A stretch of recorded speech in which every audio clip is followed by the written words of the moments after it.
So to recap what I said in the end of that last video about um, saying everything is reducible to efficient causality leaves us without an explanation for time.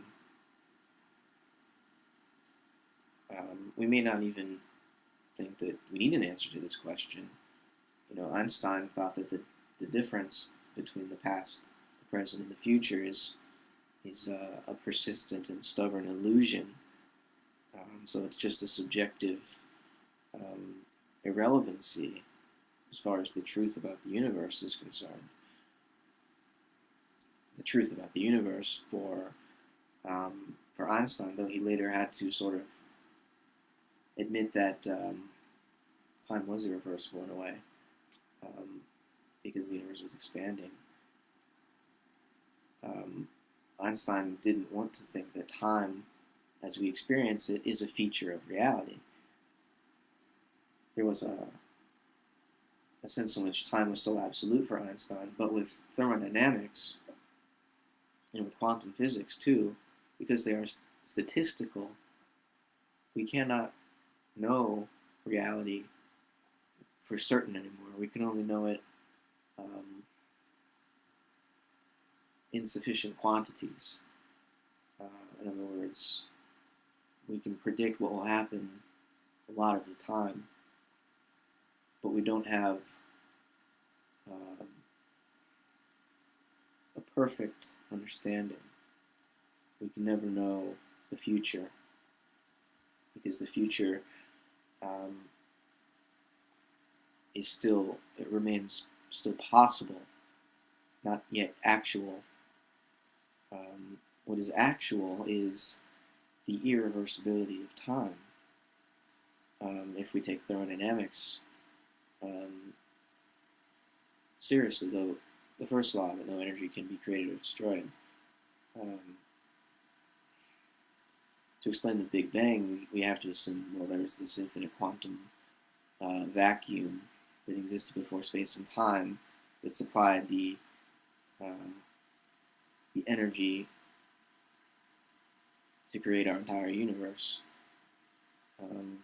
But still, for there to be creation, there's got to be some sort of disequilibrium that just shows up all of a sudden in this quantum vacuum of infinite energy that squirts out some potential energy into a space-time continuum. And that seems unexplainable without some sort of formal and final causes, without final cause, really. Or, I mean, really, it's the material cause, too. See, the four causes, they're all bound up together. They're all necessary, I think, to explain anything. And to ignore three of them and by reducing all of them to efficient causation, I think it just unnecessarily oversimplifies the reality that we experience. And because I think that there's a difference between reality and what we experience, but it's not an essential difference. It's an accidental difference. It's a difference which appears, but that isn't real. The subject and the object are somehow bound together. From my perspective, my perspective is dependent upon a perceived, and that perceived is also perceiving me. And as I said in the last video, consciousness is that loop or that exchange that goes on between we, across the second person. We've been talking so much about, or I have been talking so much about the first person and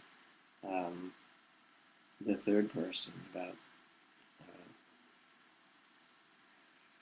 I and about what can be said objectively about the world out there. And that's the first time I mentioned the second person, which is really, I think, what's going on most of the time. Communication, whether it's with other human beings, with other beings. I mean, we're constantly in communication with the Earth because of gravity.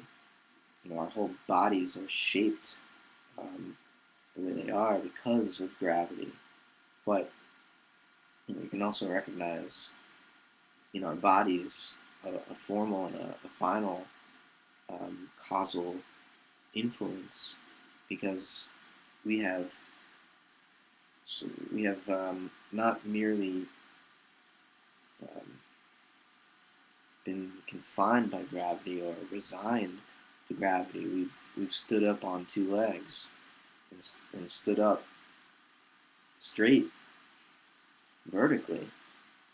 Think about how much energy, not just for an individual being, but phylogenetic evolutionary energy that was required in order to counteract gravity so extremely. That's like you know, life living on the surface on all fours, having a goal to stand up. Um, and then, you know, once you start getting into the rest of uh, language and how we, I mean, you can't understand language without formal and final causality, which is why I think you admitted, Nicotine, that these are basically human categories, human types of reasons that we give for things being a certain way, but they don't necessarily apply to reality. But I think we have to be careful how we try to apply them to reality. We can't understand how the world works in a naive way using formal and final causes. But I think incorporating the evidence that we have from, you know, empirical sciences like cosmology and astrophysics and astronomy and molecular um, subatomic physics, I think we can gain a picture of the rest of um, the rest of the universe, such as what takes place on this planet, that is not mechanical and that is not reducible to efficient causes. Um, because, you know, if we're totally restricted to efficient causation, there's no Big Bang. Um, there's no direction to time.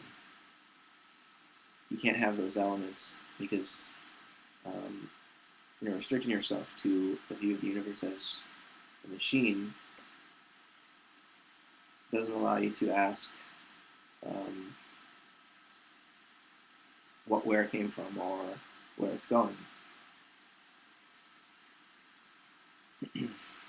Those would be subjective. You know, those would just become something that has nothing to do with nature, with the state of facts about the way the world is.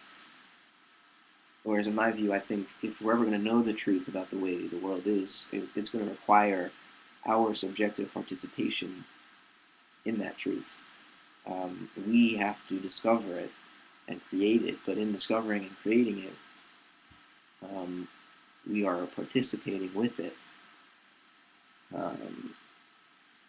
So knowledge is always a form of communication between beings. It's a consciousness, which if you break that word down, it just means a knowing with. Co-gnosis. So, you know, that's my epistemology, really, and it differs from you know, a standard epistemology where there would be a subject that collects information about an object and gains knowledge of it in this representational way.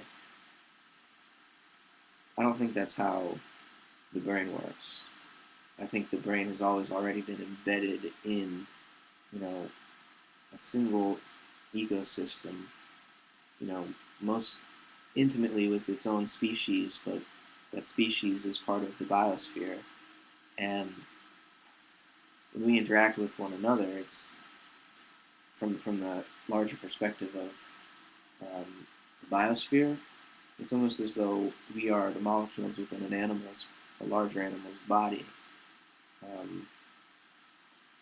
I'm out of time.